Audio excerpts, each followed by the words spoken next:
A cada ano são relatados 1 milhão de avistamentos ufológicos. A maioria pode ser esclarecida, mas 5% permanecem sem explicação. Esses são os casos de contato imediato.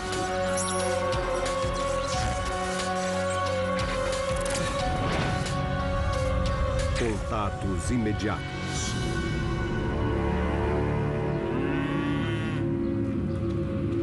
Caso A Prova d'Água. George Blackwell é o responsável por uma área de quase 3 km² em uma fazenda de gado no interior da Austrália. No caso de Rosedale, conversei pessoalmente com George Blackwell, o responsável, um cara bem correto. 30 de setembro de 1980, Rosedale, Austrália. George já trabalhava na fazenda há muitos anos e era um funcionário confiável, de ótimo caráter. George, tem os ladrões de gado atuando de novo na região. Uma das responsabilidades de George Blackwell na fazenda era tomar conta do gado, ter certeza de que estavam seguros. Se eu perceber alguma coisa, eu acordo. Beleza. A ideia de roubo de animais parece muito estranha nos dias de hoje, mas é o tipo de crime que ainda existe.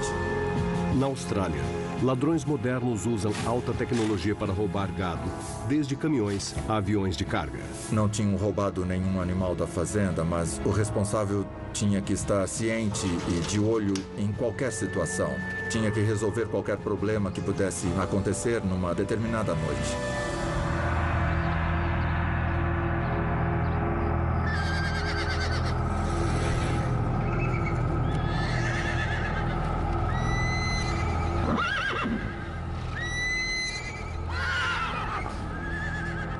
George Blackwell acordou de madrugada com os animais extremamente agitados.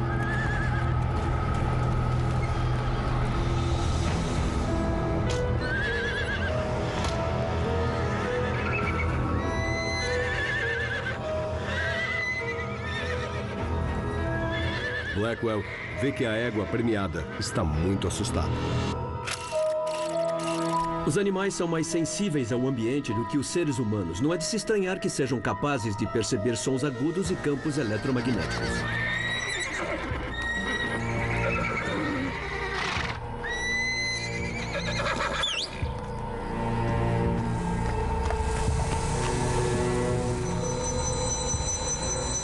De repente, George vê algo ao longe.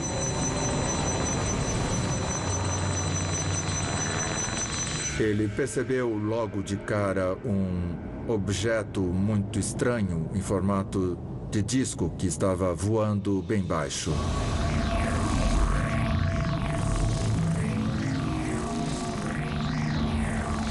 No início, ele pensou, bom, deve ser um tipo de aeronave.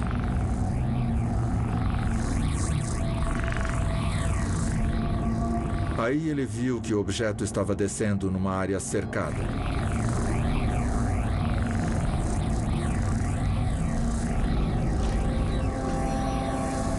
Como uns animais tinham sido roubados na região, é claro que George tinha que ver o que era aquilo.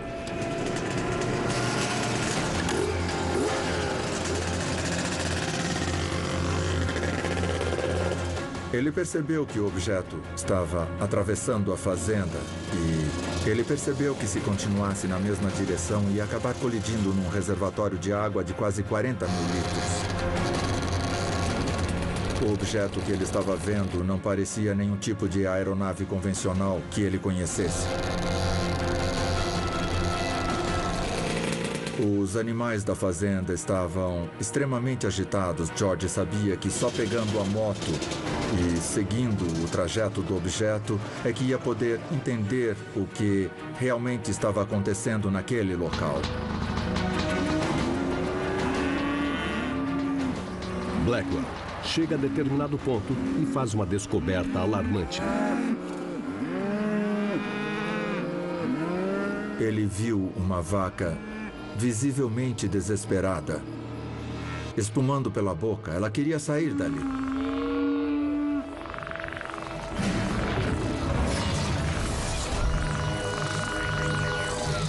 Blackwell finalmente se depara com o objeto que estava seguindo. A essa altura, ele tinha descartado a hipótese de roubo de animais. Sabia que aquilo não tinha nada a ver com uma operação para roubar gado. Blackwell se aproxima para observar melhor. O objeto tinha descido e parecia ter pousado bem em cima do reservatório de água. George logo viu que aquela coisa não era um avião, nem um helicóptero comum, não tinha nenhuma asa, nenhuma turbina, nada. Acho que George não estava entendendo muito bem o que estava acontecendo. Estava vendo um objeto que parecia ter uns 7,5 metros de diâmetro e de 3 a 5 metros de altura. E embaixo tinha uma parte preta, uma parte esférica embaixo. Estava puxando a água por uma espécie de tubo de extensão saindo da parte de baixo. Existem inúmeras especulações a respeito desse processo, se teria a ver com combustível ou algo do gênero. De acordo com o que estava acontecendo, parecia que a água era muito importante. George Blackwell começa a ficar ansioso. Ele começou a ficar extremamente nervoso, muito agitado. O relógio dele deu problema, parou de funcionar. Então parecia que tinha uma espécie de perturbação eletromagnética afetando o relógio dele.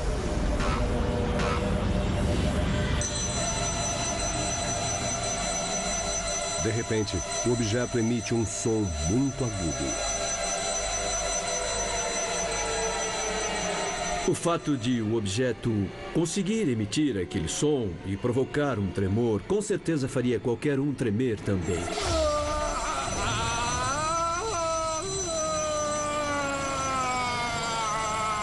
E então, Blackwell perde o controle do corpo.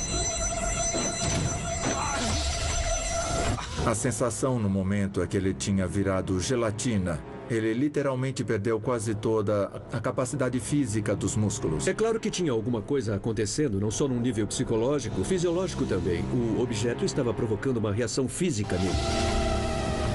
De repente, a aeronave subiu uns 6 ou 9 metros. Nesse momento, parece que teve uma rajada de ar quente.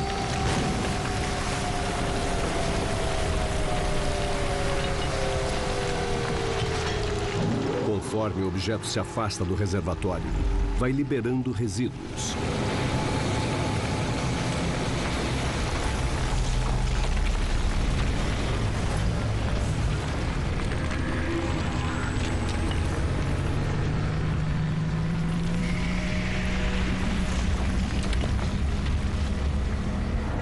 A aeronave foi liberando esterco capeweed, que é um tipo de planta local, e pedras.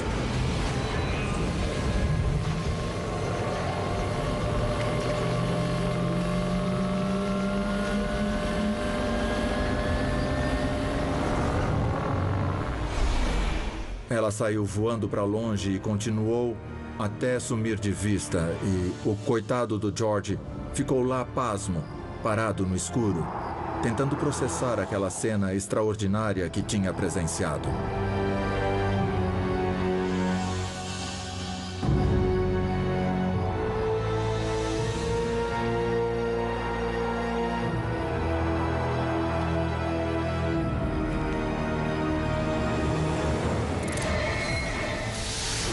No dia seguinte, Blackwell verificou o reservatório de 40 mil litros de água e descobriu que estava completamente vazio. Os pesquisadores ficaram sabendo que na noite anterior um vizinho tinha visto um objeto colorido no céu por volta do mesmo horário do episódio testemunhado por George Blackwell. Um pouco depois do incidente, Blackwell apresentou vômito, diarreia e fortes dores de cabeça. Sintomas clássicos de exposição à radiação. Porém, as amostras de solo colhidas no local não revelaram nenhum sinal de contaminação anormal.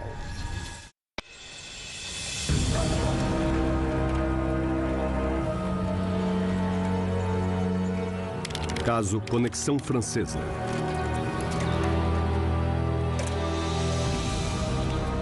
Henri volta para casa depois de fazer suas tarefas matinais. O Sr. Henry tinha 30 anos, era casado e trabalhava como bioquímico no laboratório de uma universidade. 21 de outubro de 1982, Nancy, França.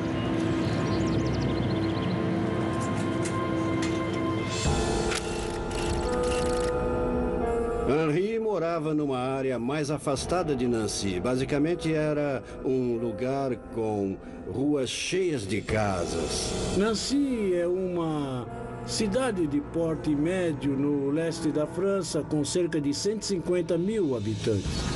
É um lugar muito tranquilo. Henri é fanático por jardinagem e se esmera no cuidado com as flores.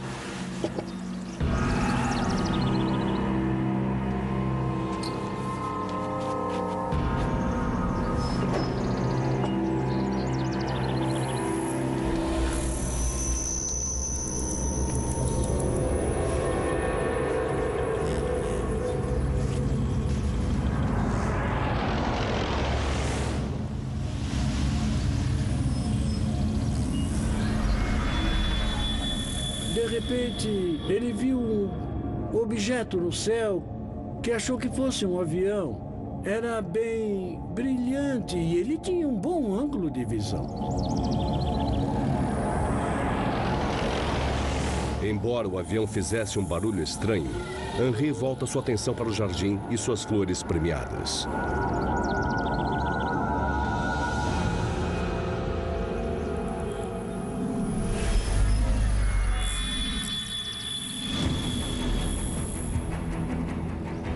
Mas o objeto no céu chama sua atenção novamente. Ficava cada vez mais claro que o objeto estava voando na direção dele. Henri começou a ficar preocupado e a pensar se o piloto podia ter perdido o controle da aeronave.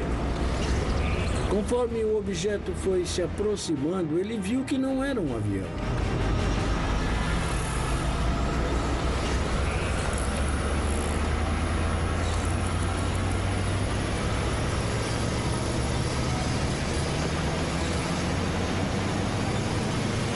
É claro que a primeira coisa que pensou foi se ia cair na casa dele.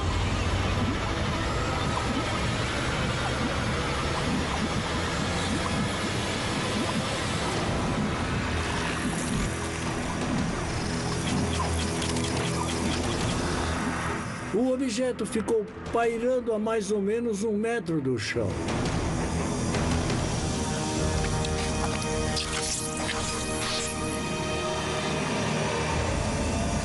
Não sei se Henri chegou a pensar se ele poderia ser o alvo do objeto, mas deve ter levado essa possibilidade em consideração.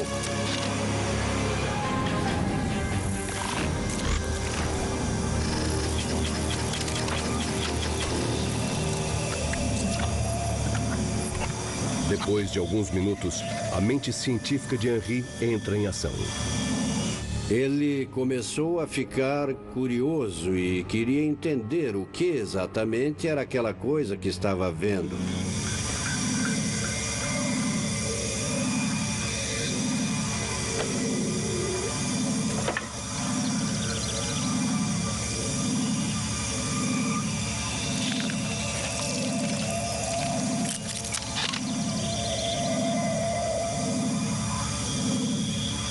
O objeto não emitia calor e estava completamente parado.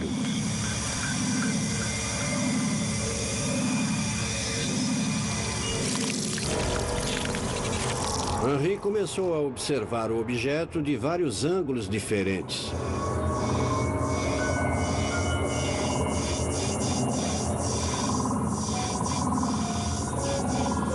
Tinha uma parte curva que parecia feita de berílio.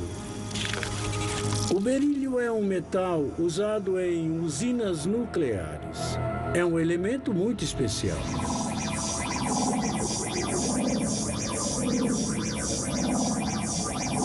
Henri fica tentado a tocar a aeronave, mas se contém com medo de tomar um choque.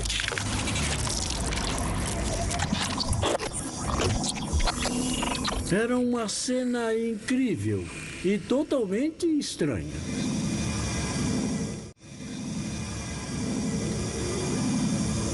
Uma das primeiras coisas que qualquer cientista pensaria é: deixa eu registrar o que estou vendo. Ele voltou correndo para casa para pegar a câmera e tirar fotos.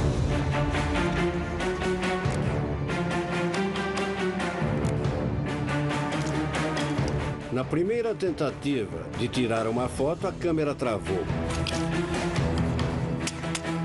Em muitos avistamentos ufológicos, câmeras e equipamentos de vídeo não funcionam direito.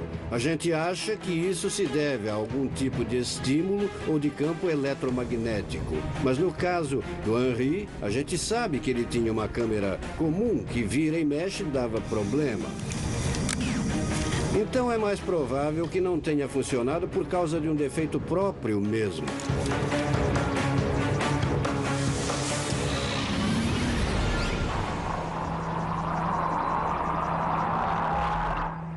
De repente, a aeronave subiu bem rápido. Ele disse que foi como se alguém tivesse pegado um aspirador de pó e puxado o objeto para cima.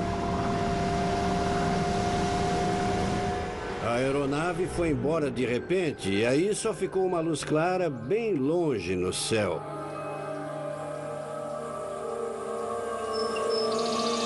Ele ficou completamente boquiaberto. Ficou pasmo com o que tinha visto.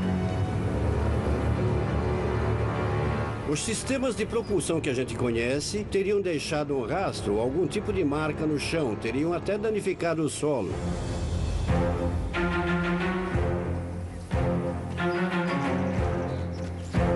Mas o querido jardim de Henry tinha sofrido um impacto bem estranho. Ele reparou que algumas das flores de amaranto pareciam ter murchado. As plantas mais perto da aeronave pareciam ter queimado e secado, o que poderia ser um efeito eletromagnético. Aí ele percebeu que a aeronave tinha deixado alguns vestígios no jardim. Ele ligou para a Força Militar Gendarmerie para contar o que tinha testemunhado. Henry estava arriscando sua reputação fazendo esse relato. Je vous en prie, madame. Je suis heureux, je vous en prie. Heureux de la montagne en deux. Merci, merci beaucoup, au revoir. A Gendarmerie leva os relatos de avistamentos ufológicos a sério. Você pode até ser preso se der um testemunho falso. Eles colheram amostras das plantas.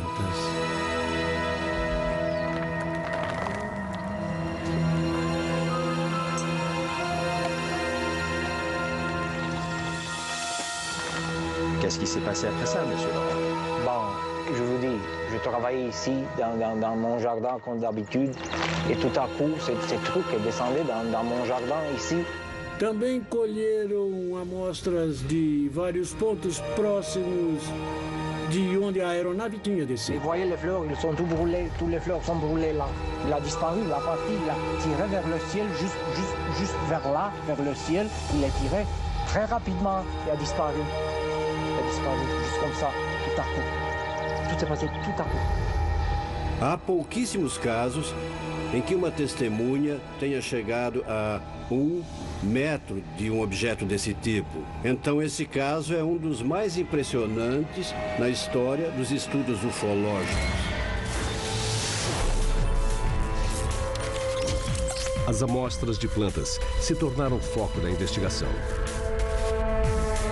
Seguindo a política interna, a Gendarmerie apresentou o caso para o GEPAN, o órgão francês responsável por examinar fenômenos aeroespaciais sem explicação. A análise das amostras revelou que apenas a parte das plantas que ficava na superfície do solo tinha sido danificada e que a raiz não tinha sido afetada. O GEPAN concluiu que seria necessário um campo elétrico de 200 kW por metro para queimar as flores de amaranto. O equivalente à voltagem de uma torre de alta tensão. No entanto, apesar de ter estado a pouquíssimos metros das plantas danificadas, Henri não apresentou nenhum problema de saúde. O relatório do Guépin não explica o que teria acontecido no jardim naquele dia.